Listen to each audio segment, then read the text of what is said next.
Rais wa Jamhuri ya Kidemokrasia ya Kongo Felix Tshisekedi ameashiria uwezekano wa kuwania muhula wa 3 madarakani na uwezekano pia wa kuahirisha uchaguzi wa rais uliopangwa kufanyika baada ya miaka miwili kutokana na machafuko yanayoendelea katika eneo la mashariki mwa nchi hiyo.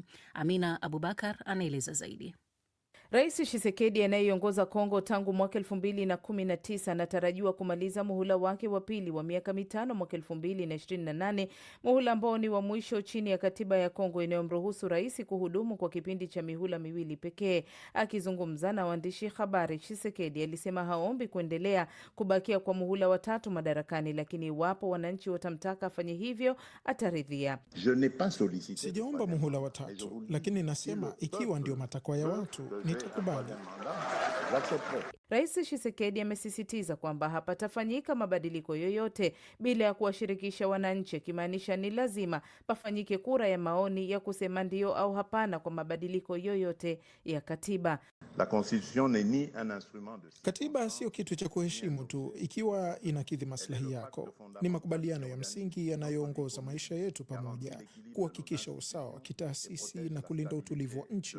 Kuibadilisha au hata kulijadili swala hilo kunahitaji umakini, uwajibikaji na kuweka mbele maslahi ya kitaifa.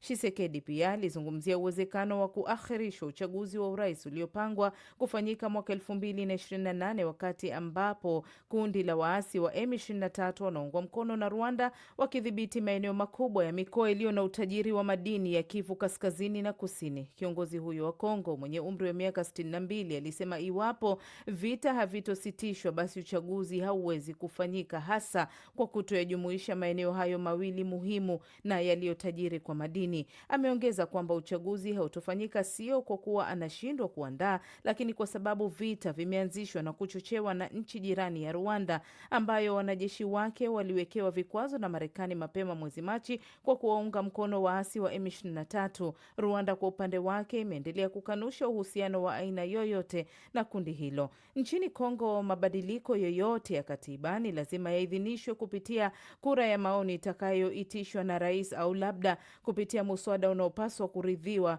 na karibu theluthi mbili ya wabunge wa nchi hiyo. Muungano wa vyama vya kisiasa vinavyomuunga mkono Tshisekedi ndio unaoshikilia wingi wa viti bungeni, huku upinzani ulio na viti vichache ukimshutumu Tshisekedi moja kwa moja kwamba anajaribu kutumia hila tangu mwaka 2024 ili kuendelea kubakia madarakani. Upinzani umesema hatua yoyote ya kubadili katiba itakuwa ni sawa na mapinduzi ya katiba. Kwa upande wake, Jean-Claude Mputu, mchambuzi wa siasa za Kongo, amesema ni vizuri kwa rais kuheshimu kwamba aliapa kulitumikia taifa kwa mihula miwili tu na sio zaidi.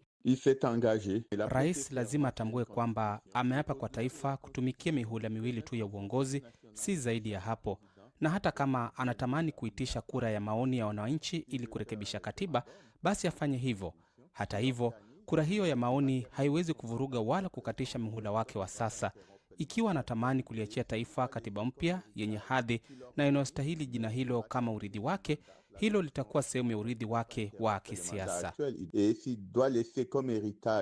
Viongozi wa Jamhuri ya Kidemokrasia ya Kongo na Rwanda walitia saini makubaliano ya amani nchini Marekani yaliyosimamiwa na Rais Donald Trump mwezi Disemba, lakini tangu wakati huo bado mapambano yamekuwa yakiendelea kati ya wanajeshi wa serikali na waasi wa M23. Rwanda inasisitiza kuwa kujiingiza kwake mashariki mwa DRC ni kwa ajili ya kujilinda dhidi ya adui yanayetokana na makundi madogo ya waasi yaliyohusishwa na mauaji ya kimbari ya mwaka 1994 nchini Rwanda.